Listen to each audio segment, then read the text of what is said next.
ಬ್ರೀಡಿಂಗಲ್ಲಿ ಯಾವ ತಳಿ ಸೂಕ್ತ ಅಂತ ಕಂಡು ಬಂದಾಗ ನನಗೆ ಬೀಟಲ್ ಅಂತ ತುಂಬಾ ಫೇವರಬಲ್ ಆಗಿ ಕಾಣಿಸ್ತು. ಮಾಂಸಕ್ಕೆ ಆಗಲಿ ಹಾಲಿಗೆ ಆಗಲಿ ಯಾವುದು ಹಾಲು ತುಂಬಾ ಪ್ರೊಡಕ್ಷನ್ ಮಾಡುತ್ತೆ, ತರವಾಗಿ ಮಾಂಸ ಕೂಡ ತುಂಬಾ ಬಲಿಷ್ಠವಾಗಿ ಬರುತ್ತೆ. ಬೀಟಲ್ ಅಲ್ಲಿ ಬರುವಷ್ಟು FCR ಫುಡ್ ಕನ್ವರ್ಷನ್ ರೇಷಿಯೋ ಬೇರೆ ಯಾವ ತಳಿಗಳಲ್ಲೂ ಅಷ್ಟು ಕಂಡು ಬರಲಿಲ್ಲ. ಪ್ರತಿ ಲ್ಯಾಕ್ಟೇಷನ್ ಅಲ್ಲೂ 2 ಮರಿ ಖಂಡಿತವಾಗಿ ಕೊಡುತ್ತೆ. ಟ್ರಿಪ್ಲೆಟ್ಸ್ ಮತ್ತೆ ಸಿಂಗಲ್ ಒಂದು 20% ನಾವು ಎಕ್ಸ್ಪೆಕ್ಟ್ ಮಾಡಬಹುದು. 2 ವರ್ಷಕ್ಕೆ 3 ಸೂಲು ಅಂತ ಹೇಳ್ತೀವಿ. ಕುರಿ ಮೇಕೆ ಅನ್ನೋದು ಆರ್ಗನೈಸ್ಡ್ ಸೆಕ್ಟರ್ ಬರ್ತಾ ಇಲ್ಲ. ಆರ್ಗನೈಸ್ಡ್ ವೇಲಿ ನಾವು ತಗೊಂಡೋಗ್ಬೇಕಾಗಿದೆ. ವರ್ಷದೊಳಗಡೆ ಗಂಡು ಬಂದು ಒಂದು 70 kg ಬರಬೇಕು, ಹೆಣ್ಣು ಬಂದು 50 kg ಹೆಚ್ಚಿವಾಗಿರ್ಬೇಕು ಅಂತ.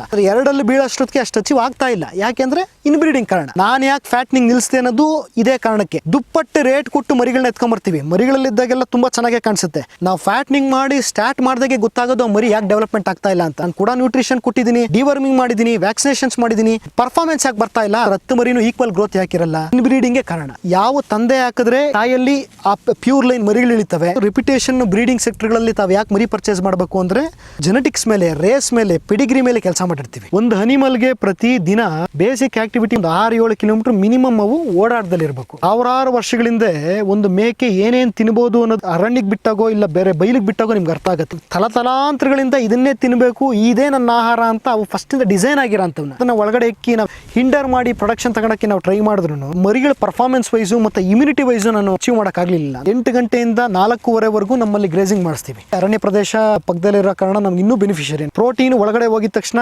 ಅಮಿನೋಸಿಡ್ ಆಗ್ತವೆ, ಅಮಿನೋಸಿಡ್ ಪೆಪ್ಟೈಡ್ ಆಗುತ್ತೆ. ಅದೆಲ್ಲ ಕನ್ವರ್ಟ್ ಮಾಡೋದು ಒಳಗಡೆ ಇರೋಂಥ ಗುಡ್ ಎನ್ಸೈಮ್ಸ್, ಗುಡ್ ಬ್ಯಾಕ್ಟೀರಿಯಾ. ಈ ಬ್ಯಾಕ್ಟೀರಿಯಾಗಳನ್ನ, ಈ ಎನ್ಸೈಮ್ಸ್ಗಳನ್ನ ತುಂಬಾ ಆಕ್ಟಿವ್ ಆಗಿರೋದು ಹೆಂಗೆ? ಸ್ಟಾಲ್ ಫೀಡ್ ಅಲ್ಲಿ ಆಗಲ್ಲ, ಸೈಲೇಜ್ ಕೊಟ್ಟಾಗ ಆಗಲ್ಲ, ಕೃತಕವಾಗಿ ನೀವು ಯಾವುದೋ ಒಂದು ಫೀಡ್ ಕೊಟ್ಟಾಗ ಆಗಲ್ಲ. ಎಂಜೈಮ್ಗಳಿಂದ ಇವು ಉದ್ಧಾರ ಆಗಬೇಕು ಅಂದ್ರೆ ಗ್ರೇಸಿಂಗ್ ನೀವು ಬಿಡ್ಲೇಬೇಕಾಗುತ್ತೆ. ನಮ್ಮ ಮೇಕೆಗಳು 8 ರಿಂದ 12 kg ವರೆಗೂ ಹೊರಗಡೆ ಆರಾಮಾಗಿ ತಿಂತಾ ಇದ್ದಾವೆ. ನಾವು ಅಲ್ಲಿ 5 kg ಕೊಡಕ್ ಆಗ್ತಾ ಇರಲಿಲ್ಲ. ದಸ್ಮ್ಯಾಂತಸ್ ಪ್ರತಿ ನಮ್ಮ ಗ್ರೇಸಿಂಗ್ ಪ್ಲಾಟ್ಗಳಲ್ಲೂ ಬೇಲಿ ಮೆತ್ತೆ ಹಾಕೊಂಡಿದ್ವಿ. ನ್ಯಾಚುರಲ್ ಆಗಿ ಹೋಗಿ ಗ್ರೇಸ್ ಆಗ್ತವೆ. ಮಲ್ಟಿ ಕಟ್ ತರ ಬರ್ತಾನೆ ಇರ್ತವೆ. ಒಂದು ಕಾಂಡ ಬರ್ತಾ ಇರೋಂಥ ಹುಲ್ಲು 20 ಬ್ರಾಂಚ್ಗಳಾಗಿ ಬರ್ತಾ ಇರುತ್ತೆ. ಮತ್ತೆ ಅದರ ಲೈಫ್ ಎಕ್ಸ್ಪ್ಯಾಂಡ್ ಇರುತ್ತೆ. ಅಲ್ಲಿ ಹಾಕಂತ ಯೂರಿನ್, ಮೂತ್ರ ಅದು ಸಾವಯವ ಇಂಗಾಲನ ಕಾಪಾಡ್ತಾ ಹೋಗುತ್ತೆ. ಇದು ಡಾಕ್ಯುಮೆಂಟರಿ ಆಗಿ ಪ್ರೂವ್ ಆಗಿರೋಂಥದ್ದು. ಮಿಮಿಕಿಂಗ್ ದ ನೇಚರ್ ಅಂತ. ಕಾಡದನಗಳು, ಕಾಡೆಮ್ಮೆಗಳು ಒಂದು 1000 ಲಕ್ಷಾಂತರ ಎಮ್ಮೆಗಳು ಮೈಗ್ರೇಷನ್ ಅಂತ ಆಗ್ತಾ ಇರ್ತವೆ. ಯಾಕಲ್ಲಿ ಗ್ರಾಸ್ ಲ್ಯಾಂಡ್ ಇನ್ನೂ ಆಕ್ಟಿವ್ ಆಗಿದೆ. ಓವರ್ ಗ್ರೇಸ್ ಆಗಿ ಅಲ್ಲೂ ಹೋಗ್ಬಿಡ್ಬೇಕಾಯ್ತಲ್ಲ. ಗ್ರೇಸಿಂಗ್ ಆಗಿದ ತಕ್ಷಣ ಅಷ್ಟು ಇಂಟೇಕು ಮತ್ತೆ ಅಷ್ಟು ಗೊಬ್ಬರ ಅಲ್ಲಿ ನೀಡೇ ಹೋಗ್ತಾ ಇರ್ತವೆ. ಡೆಸರ್ಟಿಫಿಕೇಶನ್ ಆಗ್ತಾ ಇರೋಂಥ ಒಂದು ಭೂಮಿ 400% ಪ್ರೊಡಕ್ಷನ್ ಮತ್ತೆ ಹೆಚ್ಚಿಸ್ಕೋಣ ಅಂತದ್ದು. ಸರ್ ನಮಸ್ತೆ. ಸರ್ ನಮಸ್ಕಾರ. ಕೃಷಿಗಳ ಚಾನಲ್ಗೆ ಸ್ವಾಗತ. ನಿಮ್ಮ ಪರಿಚಯ ಮಾಡಿಕೊಡಿ ಸರ್. ನಿಮಗೂ ಕೂಡ ಸ್ವಾಗತ. ನನ್ನ ಹೆಸರು ಸುಚಿತ್ ಅಂತ. ನಮ್ಮ ಫಾರ್ಮ್ ಬಂದು ಗೆಂಟಗಾನಹಳ್ಳಿ, ದೊಡ್ಡಬಳ್ಳಾಪುರ ತಾಲೂಕು ಹತ್ರ ಲೊಕೇಟ್ ಆಗಿರೋಂಥದ್ದು. ಎಷ್ಟು ವರ್ಷದಿಂದ ನೀವು ಮೇಕೆ ಸಾಕಾಣಿಕೆ, ನಿಮ್ಮ ಹಿನ್ನೆಲೆ ಹೇಳಿ ಸರ್. ತಂದೆ ಬಂದು ಈಸ್ ಎ ವೆಟರ್ನರಿಯನ್ನು. ನಾವು ಕಾಬ್ 430Y ಅಂತ ಬ್ರೀಡರು. 30 ವರ್ಷದಿಂದ ಪೌಲ್ಟ್ರಿ ಬ್ರೀಡರ್ನ ನಡೆಸ್ಕೊಂಬರ್ತಾ ಇದ್ದೀವಿ. 4 ವರ್ಷದಿಂದ ನಾನು ಕುರಿ ಮೇಕೆಗಳ ಮೇಲೆ ಕೆಲಸ ಮಾಡ್ತಾ ಇದ್ದೀನಿ. ಆ್ಯಕ್ಚುಲಾಗಿ 4 ವರ್ಷದಿಂದ ಅಂದರೆ ಇದನ್ನು ಅರ್ಥ ಮಾಡ್ಕೊಳಕ್ಕೆ ಮತ್ತು ನನಗೆ ಈ ಬ್ರೀಡಿಂಗ್ ಸೆಕ್ಟರ್ ಬರೋಕ್ಕೆ ಇನ್ನೊಂದು 2 ವರ್ಷ ಟೈಮ್ ಆಯಿತು. ಫಸ್ಟ್ ಫ್ಯಾಟ್ನಿಂಗ್ ಮಾಡ್ತಿದ್ದೆ ಕುರಿಗಳಲ್ಲಿ. ಮತ್ತು ಈ ಮೇಕೆಗಳಲ್ಲಿ ಏನಾದರೂ ಬ್ರೀಡಿಂಗ್ ಮಾಡಬೇಕು ಅಂತಾಗ ಬ್ರೀಡಿಂಗ್ ಸೆಕ್ಟ್ರು ಆಯ್ಕೆ ಆಯಿತು. ಬ್ರೀಡಿಂಗಲ್ಲಿ ಯಾವ ತಳಿ ಸೂಕ್ತ ಅಂತ ಕಂಡು ಬಂದಾಗ ನನಗೆ ಬೀಟಲ್ ಅಂತ ತುಂಬ ಫೇವರಬಲ್ ಆಗಿ ಕಾಣಿಸ್ತು. ಯಾಕೆ ಬೀಟಲ್ ಅಂದರೆ ಮಾಂಸಕ್ಕೆ ಆಗಲಿ ಹಾಲಿಗೆ ಆಗಲಿ ಯಾವುದು ಹಾಲು ತುಂಬ ಪ್ರೊಡಕ್ಷನ್ ಮಾಡುತ್ತೆ, ಅದರ ತರವಾಗಿ ಮಾಂಸ ಕೂಡ ತುಂಬ ಬಲಿಷ್ಠವಾಗಿ ಬರುತ್ತೆ. FCR ಅಂತಾರೆ, ಫುಡ್ ಕನ್ವರ್ಷನ್ ರೇಷಿಯೋ. ಪ್ರತಿಯೊಂದು ಮೇಕೆ ತಳಿಗಳಲ್ಲಿ ಕಂಪೇರ್ ಮಾಡಿದಾಗ ಬೀಟಲಲ್ಲಿ ಬರುವಷ್ಟು FCR ಫುಡ್ ಕನ್ವರ್ಷನ್ ರೇಷಿಯೋ ಬೇರೆ ಯಾವ ತಳಿಗಳಲ್ಲೂ ಅಷ್ಟು ಕಂಡು ಬರಲಿಲ್ಲ. ಮತ್ತು ಕಿಡ್ಡಿಂಗ್ ವೈಸ್ ಬರಬೇಕು ಅಂದರೆ ಪ್ರತಿ ಲ್ಯಾಕ್ಟೇಷನಲ್ಲೂ 2 ಮರಿ ಖಂಡಿತವಾಗಿ ಕೊಡುತ್ತೆ. ಟ್ರಿಪ್ಲೆಟ್ಸು ಮತ್ತು ಸಿಂಗಲ್ಲು ಒಂದು 20% ನಾವು ಎಕ್ಸ್ಪೆಕ್ಟ್ ಮಾಡ್ಬೋದು. ಎಷ್ಟು ತಿಂಗಳಿಗೆ ಒಂದ್ಸಲಿ ಮರಿ ಹಾಕುತ್ತೆ? ಯಾವ ಥರ ನೀವು ಬೀಟಲ್ನೇ ಆಯ್ಕೆ ಮಾಡೋದಕ್ಕೆ ಪ್ರಮುಖ ಕಾರಣ ಏನು ಸರ್? ಸರ್, ಬ್ರೀಡಿಂಗಲ್ಲಿ ತೀರಾ ಮುಖ್ಯವಾದ್ದು ಎಷ್ಟು ತಿಂಗಳಿಗೆ ಮರಿ ಹಾಕುತ್ತೆ ಅಂದರೆ ಬೇಕಾದ ವರ್ಷಕ್ಕೆ 2 ಸತಿನೂ ತಗೊಂಡವರಿದ್ದಾರೆ. ಆ್ಯಕ್ಚುಲಿ ಅದು ಒಂಥರ ಈ ಅನಿಮಲ್ಸ್ಗೆ ಸ್ಟ್ರೆಸ್ ಕೊಟ್ಟಂಗೆ. 5 ಮಂತ್ಸು ಪ್ರೆಗ್ನೆನ್ಸಿ ಇರಬೇಕು, 3 ತಿಂಗಳು ತಾಯಿಗಳು ಮರಿಗಳನ್ನ ಆರೈಕೆ ಮಾಡಬೇಕು. ತದನಂತರ ವೀನಿಂಗ್ ಮಾಡಿಬಿಟ್ಟು ನಾವು ಮತ್ತೆ ಕ್ರಾಸಿಂಗಿಗೆ ಇದು ಮಾಡಬೇಕು. ಅಂದರೆ ನಿಮಗೆ ನೋಡ್ತಾ ಬಂದಾಗ 2 ವರ್ಷಕ್ಕೆ 3 ಸೂಲು ಅಂತ ಹೇಳ್ತೀವಿ. 2 ವರ್ಷಕ್ಕೆ 3 ಲ್ಯಾಕ್ಟೇಷನ್ ನಾವು ಆರಾಮಾಗಿ ತೊಗೊಬೋದು ಸರ್. ನಮ್ಮ ನಾಟಿ ತಳಿಗಳಲ್ಲೂ ಬಲಿಷ್ಠವಾದ್ದು ಮತ್ತು ಈಗ ಚೆನ್ನಾಗಿರೋದು ಎಲ್ಲೋ ತೀರ ಹುಡುಕಿದ್ರೆ ಸಿಗ್ಬೋದು. ಅಂದರೆ ಹೆಚ್ಚು ಕಮ್ಮಿ ಒಂದು 36-37 ಇಂಚು ಹೈಟ್ ಬರೋ ಅಂಥದ್ದು, ಬಾಡಿ ವೆಯ್ಟ್ ಕೂಡ ಒಂದು ವರ್ಷದೊಳಗಡೆ 55 kg ಫೀಮೇಲು ಅಚೀವ್ ಆಗೋ ಅಂಥದ್ದು ತೀರ ನಾಟಿ ತಳಿಗಳಲ್ಲೂ ಕೆಲವೊಂದು ಇದ್ದಾವೆ. ಯಾಕೆ ಕೆಲವೊಂದು ಈಗ ಇದ್ದಾವೆ ಅಂದರೆ ಇನ್ಬ್ರೀಡಿಂಗು. ಈ ರೈತರುಗಳಲ್ಲಿ ಅಂತ ಹೇಳೋಕ್ಕಾಗಲ್ಲ, ಕುರಿ ಮೇಸ ಯಾವ ವರ್ಗದಲ್ಲೂ ಬ್ರೀಡಿಂಗ್ ವೈಸಲ್ಲಿ ತಲೆ ಕೆಡಿಸ್ಕೊತಾ ಇಲ್ಲ. ಇನ್ಬ್ರೀಡಿಂಗ್ ಅನ್ನೋದು ತುಂಬ ತುಂಬ ದೊಡ್ಡ ಸಂಖ್ಯೆಯಲ್ಲಿ ಈಗ ಕಂಡು ಬರ್ತಾ ಇದೆ. ಇನ್ಬ್ರೀಡಿಂಗ್ ಅಂದರೆ ಏನು? ಹಿಂಡಲ್ಲಿ ಒಂದು ಗಂಡು ಬಿಟ್ಟಿರ್ತಾರೆ, ಅದರ ಮಕ್ಕಳು ಮೆಚೂರ್ ಆಗ್ತವೆ, ಆ ಗಂಡು ಮತ್ತೆ ಅದು ತಾಯಿನ ಮೇಟ್ ಮಾಡೋ ಅಂಥದ್ದು, ಅದರ ಸಿಬ್ಲಿಂಗ್ಸು ಅಂದರೆ ಅಣ್ಣ ತಂಗಿರನ್ನ ಅವು ಮೇಟ್ ಮಾಡೋ ಅಂಥದ್ದು ರಕ್ತಗಳಲ್ಲೇ ಬೆರಕೆ ಆದಾಗ ಇನ್ಬ್ರೀಡಿಂಗ್ ಅಂತ ಬರುತ್ತೆ. ಈಗ ನೀವು ಯಾವುದೇ ಊರಲ್ಲಿ ಎಪ್ಟು ನೋಡಿ, ಈ ನಾರ್ತ್ ಕಲ್ಚರ್ ಬೇರೆ, ಸೌತ್ ಕಲ್ಚರ್ ಬೇರೆ. ಸೌತಲ್ಲಿ ನೀವು ಕರ್ನಾಟಕ ಆಗಿರ್ಬೋದು, ತಮಿಳ್ನಾಡು ಆಗಿರ್ಬೋದು, ಇಡೀ ಕರ್ನಾಟಕದಲ್ಲಿ ನೀವು ಯಾವುದೇ ತಳಿ ಅಂತ ನೋಡಿ ನಿರ್ದಿಷ್ಟ ತಳಿ ಅಂತ ನಾವು ಹೇಳೋಕ್ಕಾಗಲ್ಲ. ಅವು ಅಂದರೆ ನಾರ್ತ್ ಕರ್ನಾಟಕಕ್ಕೆ ಹೋದಾಗ ನಾವು ಕುರಿಗಳಲ್ಲಿ ಎಳಗ ಮತ್ತು ಕೆಂಗೂರಿಗಳನ್ನು ನೋಡ್ಬೋದು. ಸೌತ್ ಕರ್ನಾಟಕ ಈಗ ನಮ್ಮ ಭಾಗ ಬಯಲು ಸೀಮೆ ಅಂತ ಬಂದಾಗ ನಿರ್ದಿಷ್ಟವಾದ ತಳಿ ಅಂತ ಹೇಳೋಕ್ಕಾಗಲ್ಲ. ಯಾಕೆ ಹೇಳೋಕ್ಕಾಗಲ್ಲ ಅಂದರೆ ಇದೇ ಇನ್ಬ್ರೀಡಿಂಗು. ಪ್ರತಿಯೊಂದು ಕುರಿನೂ ಕುರ್ಜ ಕಾಣಿಸ್ತದೆ, ಪ್ರತಿಯೊಂದು ಮೇಕೆನೂ ಇದರಲ್ಲಿದ್ದಾಗ ಪ್ರೊಡಕ್ಷನ್ ಇಲ್ದಿರೋ ಆ ಥರ ಕುರ್ಜ ಕಾಣಿಸ್ತವೆ. ಇದು ನ್ಯೂಟ್ರಿಷನಿಂದ ಆಗಿರೋದಾಗಲಿ ಮೇಂಟೆನೆನ್ಸಿಂದ ಆಗಿರೋದಾಗಲಿ ಇಲ್ಲ, ಇದು ಬಂದು ಇನ್ಬ್ರೀಡಿಂಗು. ಇನ್ಬ್ರೀಡಿಂಗ್ ತಡಿಬೇಕು. ಈ ನಾರ್ತಲ್ಲಾದರೆ ಈಗ ನೋಡಿ, ಈಗ ನಾರ್ತ್ಗೆ ಹೋದಾಗ ತಾವು ಪಂಜಾಬ್ಗೆ ಹೋದರೆ ಬೀಟಲ್ ಅಂತ ಸಿಗುತ್ತೆ, ಅಲ್ಲಿಂದ ರಾಜಸ್ಥಾನ್ಗೆ ಹೋದರೆ ಶಿರೋಹಿ ಅಂತ ಸಿಗುತ್ತೆ, ಅಲ್ಲಿಂದ ಮುಂಭಾಗ ಹಂಗೆ ಹೋದಾಗ ಸೌಜತ್ ಅಂತ ಬರುತ್ತೆ. ಒಂದೊಂದು ಪ್ರಾಂತ್ಯ ಒಂದು 50 ಕಿಲೋಮೀಟ್ರ್ ಚೇಂಜ್ ಆಗ್ತಾ ಇದ್ದಂಗೆ ಜಾತಿಗಳು ಬ್ರೀಡ್ಗಳೇ ಚೇಂಜ್ ಆಗ್ತವೆ. ಯಾಕೆ ಚೇಂಜ್ ಆಗ್ತವೆ ಅಂದರೆ ಅಲ್ಲಿ ಆ ಬ್ರೀಡಿಂಗಿಗೆ ಮತ್ತು ಅಲ್ಲಿ ಪ್ರೊಡಕ್ಷನ್ಗಳಿಗೆ ಅಷ್ಟು ಪ್ರಾಮುಖ್ಯತೆ ಕೊಟ್ಟಿರ್ತಾರೆ. ಮತ್ತು ಅಲ್ಲೇನು ನೀವು ಗಮನಿಸಬೇಕಾಗಿರೋದು ಅಂದರೆ, ಯಾವುದೇ ಕಾರಣಕ್ಕೂ ಹಿಂಡಲ್ಲಿ ಗಂಡನ್ನು ಏಪ್ರನೈಸ್ ಮಾಡಿರ್ತಾರೆ. ಏಪ್ರನೈಸ್ಡ್ ಅಂದರೆ ಈ ನ್ಯಾಚುರಲ್ ಮೇಟಿಂಗ್ನ ಅವಾಯ್ಡ್ ಮಾಡ್ತಾರೆ. ಯಾವುದನ್ನು ಬಿಡಬೇಕು ಅನ್ನೋದು ಮೊದಲೇ ಅವ್ರು ಆಯ್ಕೆ ಮಾಡಿ ಗಂಡನ್ನು ನಿರ್ದಿಷ್ಟವಾಗಿ ಬಿಡೋ ಥರ ಮಾಡ್ಕೊಂಡಿರ್ತಾರೆ. ಅದಕ್ಕೆ ಆ ತಳಿಗಳಷ್ಟು ಬಲಿಷ್ಠವಾಗಿ ಬಂದಿದ್ದಾವೆ. ಇಲ್ಲಿ ನೀವು ಹುಡುಕಬೇಕಾಗಿದೆ. ಈಗ ಬೀಟಲಲ್ಲಿ ಕೂಡ ತುಂಬ ಇನ್ಬ್ರೀಡಿಂಗ್ ಆಗೋಗಿದ್ದಾವೆ. ಇದು ಕುರಿ ಮೇಕೆ ಅನ್ನೋದು ಆರ್ಗನೈಸ್ಡ್ ಸೆಕ್ಟ್ರಿಗೆ ಬರ್ತಾ ಇಲ್ಲ. ಆರ್ಗನೈಸ್ಡ್ ವೇಲಿ ನಾವು ತೊಗೊಳ್ಬೇಕಾಗಿದೆ. ನೀವೆಲ್ಲೇ ಪಂಜಾಬ್ಗೆ ಹೋಗಿ ಈಗ ನಾನು ಬೀಟಲ್ ತರಬೇಕು, ನಾನು ಶಿರೋಯಿ ತರಬೇಕು ಅಂದರೆ ಈಗ ಎಲ್ಲರದ್ದು ತಲೆಯಲ್ಲಿರೋದೇನು, ಒಂದು ವರ್ಷದೊಳಗಡೆ ಗಂಡು ಬಂದು ಒಂದು 70 kg ಬರಬೇಕು, ಹೆಣ್ಣು ಬಂದು 50 kg ಅಚೀವಾಗಿರಬೇಕು ಅಂತ. ಆದರೆ ಎರಡಲ್ಲಿ ಬೀಳೋಷ್ಟೊತ್ತಿಗೆ ಅಷ್ಟು ಅಚೀವ್ ಆಗ್ತಾ ಇಲ್ಲ. ಯಾಕೆಂದರೆ ಇನ್ಬ್ರೀಡಿಂಗ್ ಕಾರಣ. ಇವಾಗ ನಾರ್ಮಲಾಗಿ ಎಷ್ಟೋ ಜನಗಳು ಇವಾಗ ಎಳಗ ತಂದು ಫ್ಯಾಟ್ನಿಂಗ್ ಮಾಡೋರು ಇದ್ದಾರೆ. ನಾನು ಯಾಕೆ ಫ್ಯಾಟ್ನಿಂಗ್ ನಿಲ್ಲಿಸ್ದೆ ಅನ್ನೋದು ಇದೇ ಕಾರಣಕ್ಕೆ. ದುಪ್ಪಟ್ಟು ರೇಟ್ ಕೊಟ್ಟು ಮರಿಗಳನ್ನ ಎತ್ಕೊಂಬರ್ತೀವಿ. ಮರಿಗಳಲ್ಲಿದ್ದಾಗೆಲ್ಲ ತುಂಬ ಚೆನ್ನಾಗೇ ಕಾಣಿಸುತ್ತೆ. ನಾವು ಫ್ಯಾಟ್ನಿಂಗ್ ಮಾಡಿ ಸ್ಟಾರ್ಟ್ ಮಾಡಿದಾಗೆ ಗೊತ್ತಾಗೋದು ಆ ಮರಿ ಯಾಕೆ ಡೆವಲಪ್ಮೆಂಟ್ ಆಗ್ತಾ ಇಲ್ಲ ಅಂತ. ನಾನು ಕೂಡ ನ್ಯೂಟ್ರಿಷನ್ ಕೊಟ್ಟಿದ್ದೀನಿ, ಡಿವರ್ಮಿಂಗ್ ಮಾಡಿದ್ದೀನಿ, ವ್ಯಾಕ್ಸಿನೇಷನ್ಸ್ ಮಾಡಿದ್ದೀನಿ, ಪರ್ಫಾರ್ಮೆನ್ಸ್ ಯಾಕೆ ಬರ್ತಾ ಇಲ್ಲ. ಒಂದು ತಿಂಗಳಲ್ಲಿ 5 ರಿಂದ 6 kg ನಾವು ಪಡಿಬೇಕು ಅಂತ ಇರ್ತೀವಿ. ನಮ್ಮ ಮೇವು ಆ್ಯಕ್ಚುಲಿ ನೋಡಿ, ಒಂದು ಮೇವು ಮೇಲೆ ಈಗ ರಾಗಿ ಹುಲ್ಲು ಬಂದು ನೀವು KG ಒಂದು ಕಟ್ಟು ಬಂದು ಒಂದು 300 ರೂಪಾಯಿ ಹೇಳ್ತಾ ಇದ್ದಾರೆ. ಅದರ ಕಾಸ್ಟ್ ಆಫ್ ಪ್ರೊಡಕ್ಷನ್ ಒಂದು ಕಟ್ಟೇನಿಲ್ಲ ಎಂದು ಹೆಚ್ಚು ಕಮ್ಮಿ ಒಂದು 18 kg ಬರ್ತಾ ಇರುತ್ತೆ. 1 kgಗೆ ತಾವು 10 ರೂಪಾಯಿ ಬಂಡವಾಳ ಹಾಕಿರ್ತೀರ. ಆ ಥರ ಎಲ್ಲ ಕಾಸ್ಟ್ ಆಫ್ ಪ್ರೊಡಕ್ಷನ್ ಆದಾಗ ನಂದು ಮೇಕೆ ಇಷ್ಟು ಆಗ್ತಾ ಇದ್ದೀನಿ, ಇಷ್ಟು ನನ್ನ ಕುರಿ ಟಗರು ಇಷ್ಟಕ್ಕೆ ಆಗ್ತಾ ಇದ್ದೀನಿ, 5-6 kg ಅಚೀವ್ ಆಯ್ತಾ ಅನ್ನೋದೇ ಒಂದು ಪಾಯಿಂಟ್ ಆಗಿದೆ. ನನ್ನ ಫಾರಮಲ್ಲೆಲ್ಲ ಸರ್, ಎಲ್ಲರ ಫಾರಮಲ್ಲೂ ಇದೇ ಥರ ಆಗ್ತಾಯಿದೆ. ಯಾಕೆ ಇವಾಗ 10 ಮರಿ ತೊಗೊಂಡೋಗ್ತಾರೆ, 10 ಮರಿನೂ ಈಕ್ವಲ್ ಗ್ರೋತ್ ಯಾಕಿರಲ್ಲ? ಇನ್ಬ್ರೀಡಿಂಗೇ ಕಾರಣ. ಯಾವುದಾದ್ರೂ ರಿಪಿಟೇಷನ್ ಬ್ರೀಡಿಂಗ್ ಸೆಕ್ಟರ್ಗಳಲ್ಲಿ ತಾವು ಯಾಕೆ ಮರಿ ಪರ್ಚೇಸ್ ಮಾಡಬೇಕು ಅಂದರೆ, ನಾವು ಜೆನೆಟಿಕ್ಸ್ ಮೇಲೆ, ರೇಸ್ ಮೇಲೆ, ಪೆಡಿಗ್ರಿ ಮೇಲೆ ಕೆಲಸ ಮಾಡಿರ್ತೀವಿ. ಅಂದರೆ ಇನ್ಬ್ರೀಡಿಂಗ್ ಒಂದೇ ಅಲ್ಲ, ಯಾವ ತಂದೆ ಹಾಕಿದ್ರೆ ಯಾವ ತಾಯಿಯಲ್ಲಿ ಆ ಪ್ಯೂರ್ ಲೈನ್ ಮರಿಗಳು ಇಳಿತವೆ, ಆ ಬ್ರೀಡಿಂಗ್ ಸೆಕ್ಟರ್ ಮೇಲೆ ಕೆಲಸ ಮಾಡಿದಾಗ ಆಟೋಮೆಟಿಕಲಿ ಅಚೀವ್ ಆಗ್ತವೆ. ಗ್ರೇಜಿಂಗ್ ಯಾಕೆ ಬಂದೆ? ಸ್ಟಾಲ್ ಫೀಡಿಂಗೇ ಮೊದಲ ನನ್ನ ಆಯ್ಕೆ. ಆ್ಯಕ್ಚುಲಿ ನಮ್ಮ ಫಾರ್ಮನ್ನು ತಮಗೆ ಭೇಟಿ ಮಾಡಿಸ್ತೀನಿ. ಹೆಚ್ಚು ಕಮ್ಮಿ ನಾನೊಂದು ತಂದು ಈಗ 4ನೇ ವರ್ಷದಲ್ಲಿ ರನ್ ಆಗ್ತಾಯಿದೆ. 1.5 ವರ್ಷ 2 ವರ್ಷ ನಾನು ಸ್ಟಾಲ್ ಫೀಡಿಂಗಲ್ಲಿ ಕಂಪ್ಲೀಟಾಗಿ ನಾನು ಹ್ಯಾಂಡ್ಲ್ ಮಾಡ್ತಾಯಿದ್ದಿದ್ದು ಮೇಕೆಗಳನ್ನ. ಏನಾಗ್ತದೆ ಅಂದರೆ, ಇದು ಜೆನೆಟಿಕ್ಲಿ ಮಾಡಿಫೈಡ್ ಅಲ್ಲ. ಈಗ ಕೋಳಿಗಳು ನೋಡಿರ್ಬೋದು ತಾವು, ಅಂದರೆ ಇಷ್ಟು ನಾವು ಪ್ರೊಡಕ್ಷನ್ ಮಾಡೋಂಥ ಕೋಳಿಗಳು, ಬ್ರಾಯ್ಲರ್ ಕೋಳಿಗಳು, ಇದೆಲ್ಲ ಜೆನೆಟಿಕ್ಲಿ ಮಾಡಿಫೈಡ್. ಅಂದರೆ ಇಷ್ಟೇ ತಿಂಗಳಲ್ಲಿ ಮಾಂಸ ಕಟ್ಟಬೇಕು, ಇಷ್ಟೇ ಮೊಟ್ಟೆ ಒಂದು ವರ್ಷದೊಳಗಡೆ ಇಕ್ಕಬೇಕು ಅಂತ. ಇದನ್ನು ಜೆನೆಟಿಕಲಿ ಮಾಡಿಫೈಡ್ ಆಗಿಲ್ಲ. ಒಂದು ಸಾವಿರಾರು ವರ್ಷಗಳಿಂದ ಇದಿಷ್ಟು ಕಿಲೋಮೀಟ್ರ್ ಓಡಾಡಬೇಕು, ಇಂಥ ಫ್ಲೋರಾ ಆ್ಯಂಡ್ ಫೌನಾ ಇದನ್ನು ತಿನ್ನಬೇಕು, ಇಂಥ ನ್ಯೂಟ್ರಿಷನ್ ಪಡಿಬೇಕು ಅಂತ ಇದು ಹೊರಗಡೆ ಮೇಯ್ದೆ ತುಂಬ ಸೂಕ್ತ. ಹೊರಗಡೆ ಯಾಕೆ ಬಿಡ್ತಾ ಇದ್ದೀವಿ ಅಂದರೆ ನೋಡಿ, ಡೈವರ್ಸಿಟಿ ಇನ್ ಫಾಡರ್ ಅಂತಾರೆ. ನಾನೇನು ಮಾಡಿದೆ ಫಸ್ಟು, ಇಲ್ಲ ನಾನು ಲೆಗ್ಯೂಮ್ಸ್ ಮೇಲೆ ಕಾನ್ಸಂಟ್ರೇಷನ್ ಮಾಡಬೇಕು ಅಂದ್ಬಿಟ್ಟು ಕಂಪ್ಲೀಟ್ ಲೆಗ್ಯೂಮ್ಸ್ನ ಡಾಮಿನೇಟ್ ಮಾಡಿ ಸಸ್ಬೇನಿಯಾ, ದಸ್ಮ್ಯಾಂಥಸ್ಸು ಮತ್ತು ಆಲ್ಫಾ ಎಲಸಂದೆ ಎಲ್ಲ ಬೆಳ್ಕೊಂಡು ಲೆಗ್ಯೂಮ್ಸ್ನ ಪ್ರಾಮಿನೆಂಟ್ ಮಾಡಿ ಮಾಂಸ ಕಟ್ಟಿಸ್ಬೋದು ಮತ್ತು ಸೈಲೇಜ್ ಹಾಕಿ ಪ್ರೊಡಕ್ಷನ್ ತೊಗೊಬೋದು ಅನ್ನೋದೊಂದು ಥಾಟ್ ಇತ್ತು.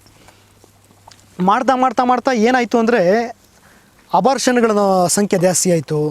ಅನಿಮಲ್ಸು ಹೆಚ್ಚು ಕಮ್ಮಿ ಒಂದು 36-38 ಇಂಚಸ್ಸು ಹೈಟ್ ಇದ್ದಾವೆ ನಂದು. ಅಂದರೆ ಒಂದು ಫೀಮೇಲ್ ಬಂದ್ಬಿಟ್ಟು 65 ರಿಂದ 68 kg ನಾರ್ಮಲಾಗಿ ತೂಗ್ತಾ ಇದ್ದಾವೆ. ಮುಂಚೆ ಹೇಳ್ತಾ ಇದ್ದಂಗೆ ಒಂದು ಇಂಡಿವಿಜುವಲ್ ಕ್ರಾಪು, ಅಂದರೆ ಒಂದು ಲೆಗ್ಯೂಮ್ಸ್ ಆದರೆ ಬರೀ ದಸ್ಮಂತಸ್ ಹಾಕೋದು, ಸಸ್ಬೇನಿ ಹಾಕೋದು ಮತ್ತು ಸೈಲೇಜ್ ಮೇಲೆ ಅದರಲ್ಲೇ ನ್ಯೂಟ್ರಿಷನ್ ಕೊಟ್ಟು ಮತ್ತು ಕಾನ್ಸಂಟ್ರೇಷನಲ್ಲಿ ಅಚೀವ್ ಮಾಡ್ಬೋದು ಅಂತ ನಾವು 1.5 ವರ್ಷ 2 ವರ್ಷ ನಾನು ಅದು ಕಂಪ್ಲೀಟಾಗಿ R&D ಮಾಡಬೇಕು ಅಂತಲೇ ಟ್ರೈ ಮಾಡಿದ್ವಿ.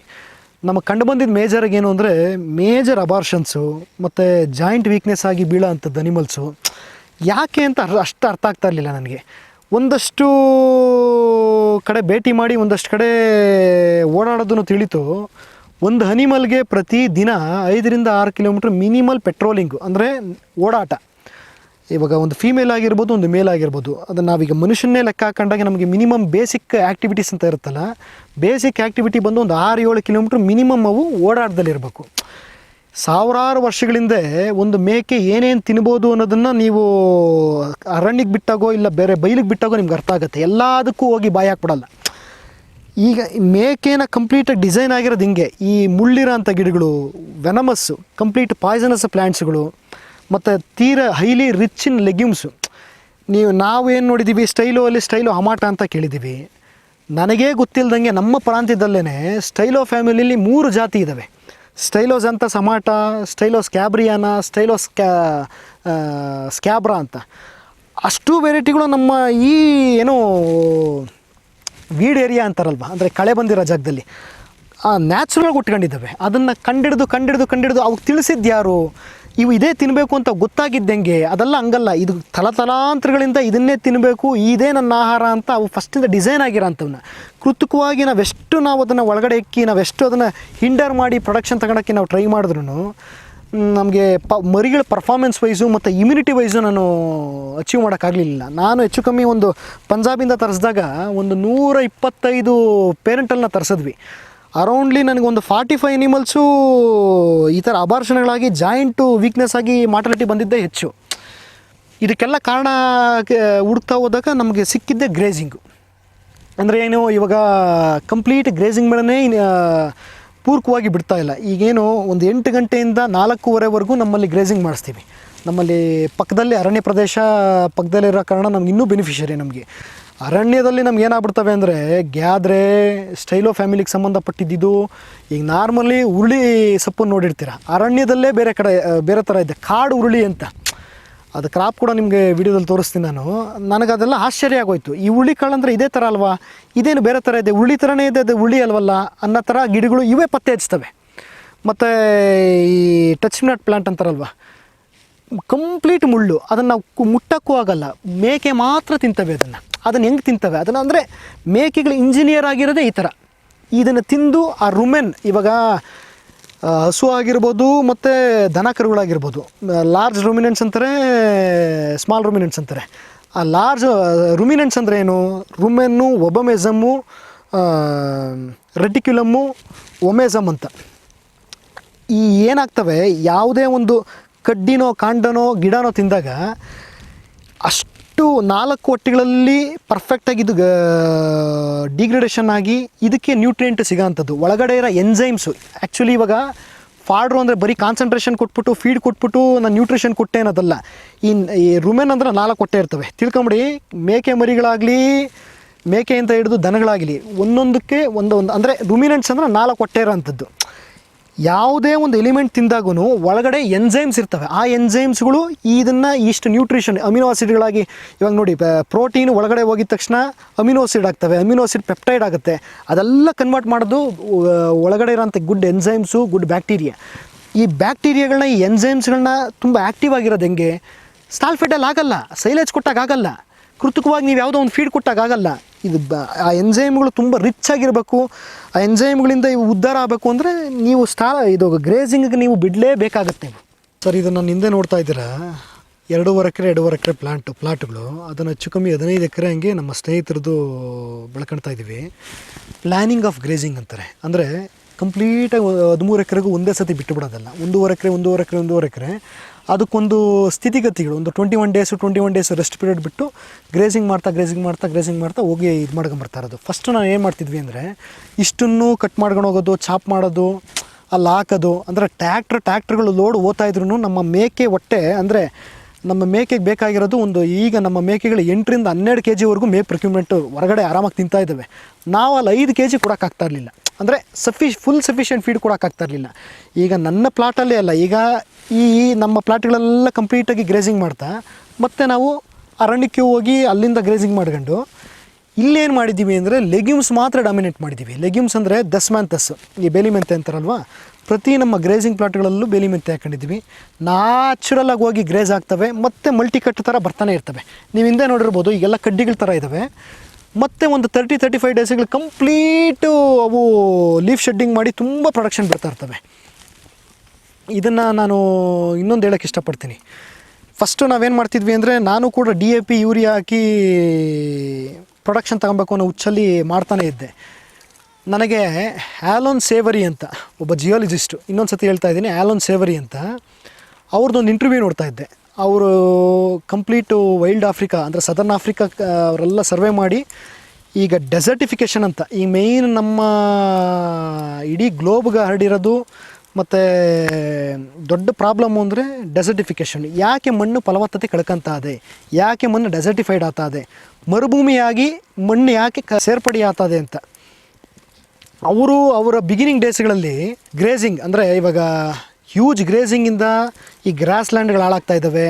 ಅಂದರೆ ಲಾರ್ಜ್ ಲೈಫ್ ಸ್ಟಾಕನ್ನು ರಿಲೀಸ್ ಮಾಡೋದ್ರಾಗಿಂದ ಇಲ್ಲ, ಮತ್ತು ಒಂದಷ್ಟು ವೈಲ್ಡ್ ಅನಿಮಲ್ಸು ಇವಾಗ ಯಾವ್ಯಾವುದು ಗ್ರಾಸ್ ಫೆಡ್ ಅನಿಮಲ್ಸ್ ಇದಾವಲ್ಲ ಅವಿಂದ ಡೆಸರ್ಟಿಫೈಡ್ ಆಗ್ತವೆ ಅಂತ ಅವರು ರಾಂಗ್ ಕನ್ಕ್ಲೂಷನ್ ಆಗಿ, ಮತ್ತು ಅವರು ಒಂದಷ್ಟು ವರ್ಷಗಳ ರಿಸರ್ಚ್ ನಂತರ ಏನು ಹೇಳಿದ್ದಾರೆ ಅಂದರೆ, ಯಾವ ಹರಡು ಇವ ಮೇಕೆ ಆಗಲಿ ಕುರಿ ಆಗಲಿ ಆನೆ ಆಗಲಿ ಹುಲ್ತಿನ ಪ್ರಾಣಿಗಳು ಒಂದು ಲಾರ್ಜ್ ಮಾಸಾಗಿ ಗುಂಪಿಂದ ಮೂವ್ ಹಾಕ್ಕೊಂಡು ಕಂಪ್ಲೀಟ್ ಗ್ರೇಸಿಂಗ್ ಮಾಡಿ ಆ ಜಾಗಗಳನ್ನ ಮೂವ್ ಆಗ್ತಾ ಇರ್ತವೆ, ಅಷ್ಟು ದಿ ಬೆಸ್ಟ್ ಗ್ರಾಸ್ ಲ್ಯಾಂಡಾಗಿ ಕನ್ವರ್ಟ್ ಆಗಿರೋಂಥ ಒಂದು ಡಾಕ್ಯುಮೆಂಟ್ರಿಗಳು ಬಿಟ್ಟಿದ್ದಾರೆ. ಯಾಕೆ ಆಗ್ತವೆ, ಏನು ಅಂತ ಅಂಥದ್ದೇನು ಮಾಡ್ತವೆ ಅಂತ. ನ್ಯಾಚುರಲಾಗಿ ಒಂದು ಹುಲ್ಲುಟ್ಟುತ್ತೆ, ಗರ್ಕೆ ಹುಲ್ಲಾಗಲಿ ಬೇರೆ ಹುಲ್ಲಾಗಲಿ, ಒಂದು ಅನಿಮಲ್ ಬಂದ್ಬಿಟ್ಟು ಅದು ಕಚ್ಚಿದಾಗಿರೋ ಟಿಲ್ಲರಿಂಗ್ ಅಂತಾರೆ. ಇವಾಗ ಬೇಲಿ ಮೆಂತನ ಕಟ್ ಮಾಡ್ತಾಯಿದ್ರೆ ಒಂದು ಗಿಡ ಒಂದು 50 ರಂಬೆಯಾಗಿ ಬದಲಾವಣೆ ಶೇಪ್ ತಗೊಳುತ್ತೆ. ನ್ಯಾಚುರಲಾಗಿ ಹಂಗೆ ಬಿಟ್ಬಿಟ್ರೆ ಬರೀ 1 ಸ್ಟೆಮ್ಮು 2 ಸ್ಟೆಮ್ಮು ಆಗಿ ಅದೊಂದು 3 ಮಂತ್ಸ್ ಆಗಿ ಅದು ಮತ್ತೆ ಸಾಯ ಅಂಥ ಸಂದರ್ಭಗಳು ಇದ್ದಾವೆ. ಈ ಗಿಡಕ್ಕೆ ಬೇಕಾಗಿರೋದು ಟಿಲ್ಲರಿಂಗು, ಅಂದರೆ ಇಂಟ್ರವಲ್ಲಾಗಿ ಅದು ಕಟ್ ಆಗ್ತಾ ಇರಬೇಕು. ಈಗ ಅನಿಮಲ್ಸೇ ಕಟ್ ಮಾಡುತ್ತೋ ಇಲ್ಲ ನ್ಯಾಚುರಲ್ ನಾವಂತೂ ಕಟ್ ಮಾಡೋಕ್ಕಾಗಲ್ಲ. ಈ ಗ್ರೇಸಿಂಗ್ ಅನಿಮಲ್ಸ್ ಏನು ಮಾಡ್ತವೆ, ಬುಡದ ಸಮೇತ ಎತ್ತಲ್ಲ, ಕಚ್ಚಿ ಬಿಡ್ತವೆ. ಇವಾಗ ಒಂದು ಹುಲ್ಲು, ಒಂದು ಕಾಂಡ ಬರ್ತಾ ಇರೋಂಥ ಹುಲ್ಲು 20 ಬ್ರಾಂಚ್ಗಳಾಗಿ ಬರ್ತಾ ಇರುತ್ತೆ, ಮತ್ತು ಅದರ ಲೈಫ್ ಎಕ್ಸ್ಪ್ಯಾಂಡ್ ಅದು ಇಂಪ್ರೂವೈಸ್ ಆಗ್ತಾ ಇರುತ್ತೆ. ಮತ್ತು ಅಲ್ಲಿ ಹಾಕೋಂಥ ಯೂರಿನ್ನು ಮತ್ತು ಮೂತ್ರ ಅದು ಸಾವಯವ ಇಂಗಾಲನ ಕಾಪಾಡ್ತಾ ಹೋಗುತ್ತೆ. ಇದು ಡಾಕ್ಯುಮೆಂಟ್ರಿಯಾಗಿ ಪ್ರೂವ್ ಆಗಿರೋಂಥದ್ದು, ಅಂದರೆ ಮಿಮಿಕಿಂಗ್ ದ ನೇಚರ್ ಅಂತ. ಈಗ ಸಿರಂಗೇಟಿ ವೈಲ್ಡ್ ಸಫಾರಿಗಳಲ್ಲಿ ತಾವು ಗಮನಿಸಿರ್ಬೋದು, ಕಾಡದನಗಳು ಕಾಡೆಮ್ಮೆಗಳು ಒಂದು ಸಾವಿರಾರು ಲಕ್ಷಾಂತರ ಎಮ್ಮೆಗಳು ಇಲ್ಲಿಂದ ಮೈಗ್ರೇಷನ್ ಅಂತ ಆಗ್ತಾ ಇರ್ತವೆ. ಯಾಕಲ್ಲಿ ಗ್ರಾಸ್ ಲ್ಯಾಂಡ್ ಇನ್ನೂ ಆ್ಯಕ್ಟಿವ್ ಆಗಿದೆ, ಓವರ್ ಗ್ರೇಸ್ ಆಗಿ ಅಲ್ಲೂ ಹೋಗ್ಬಿಡ್ಬೇಕಾಯ್ತಲ್ಲ. ಅಲ್ಲಿ ಚಾಲೆಂಜಸ್ಸೇ ಇದು. ಏನಂದರೆ ಗ್ರೇಸಿಂಗ್ ಆಗಿದ ತಕ್ಷಣ ಅಷ್ಟು ಇಂಟೇಕು ಮತ್ತು ಅಷ್ಟು ಗೊಬ್ಬರ ಅಲ್ಲಿ ನೀಡೇ ಹೋಗ್ತಾ ಇರ್ತವೆ. ಸಾವಯವ ಇಂಗಾಲನ ತುಂಬ ಚೆನ್ನಾಗಿ ಕಾಪಾಡ್ಕೊಂಡು, ಮತ್ತು ಒಂದು ಡೆಸರ್ಟಿಫಿಕೇಷನ್ ಆಗ್ತಾರಂಥ ಒಂದು ಭೂಮಿ 400% ಪ್ರೊಡಕ್ಷನ್ನ ಮತ್ತೆ ಹೆಚ್ಚಿಸ್ಕೊಳ್ಳೋಂಥದ್ದು. ವಾಟರ್ ರಿಟೈನಿಂಗ್ ಕೆಪಾಸಿಟಿ ಅಂದರೆ ನೋಡಿ, ನಮ್ಮ ರೀಜನ್ಗಳಿಗೆಲ್ಲ ಯಾವ ಥರ ಅಂದರೆ 4 ಮಂತ್ಸು ಹ್ಯೂಮಿಡ್ ಕ್ಲೈಮೇಟು ಮತ್ತು ಒಂದು 8 ಮಂತ್ಸು ಡ್ರೈ ಕ್ಲೈಮೇಟ್ ಅಂತ ಇರುತ್ತೆ. ಆಲ್ಮೋಸ್ಟ್ ಆಲ್ ಇವಾಗ ಗ್ಲೋಬ್ ಲೆಕ್ಕ ಹಾಕೊಂಡು ಅದೇ ಥರ ಬರ್ತಾಯಿದೆ. 8 ಮಂತ್ಸು ವಿತೌಟು ವಾಟರ್, ವಿತೌಟ್ ರೈನ್ಫಾಲು ಹೆಂಗೆ ಸಸ್ಟೈನ್ ಆಗಬೇಕು? ಕುರಿ ಪಿಚ್ಕೆ, ಮೇಕೆ ಪಿಚ್ಕೆ, ದನಗಳು ಸಗಣಿಗಳಿಂದನೇ ಆ ಕಾರ್ಬನ್ ಅಂಶ ವಾಟರ್ ರಿಟೈನಿಂಗ್ ಅಂದರೆ ಮಳೆ ಬಿದ್ದಾಗ ಹರ್ಕೊಂಡು ಸೆಲಿಲ್ವಲ್ಲಿ ಹೋಗ್ದಿರ ಆ ಗಿಡಗಳು ಆ ಒಂದು ಕಂಟೆಂಟು ಕಾರ್ಬನ್ ವ್ಯಾಲ್ಯೂ ಅಲ್ಲೇ ಸ್ಥಗಿತಗೊಂಡು ವಾಟರ್ ರಿಟೈನಿಂಗ್ ಕೆಪಾಸಿಟಿನ ಮತ್ತು ಪ್ರೊಡಕ್ಷನ್ನ ವೃದ್ಧಿ ಮಾಡೋವಂಥದ್ದು ಗ್ರೇಸಿಂಗಲ್ಲಿದೆ ಅಂತ ಹೇಳೋಕ್ಕೆ ಇಷ್ಟಪಡ್ತೀನಿ.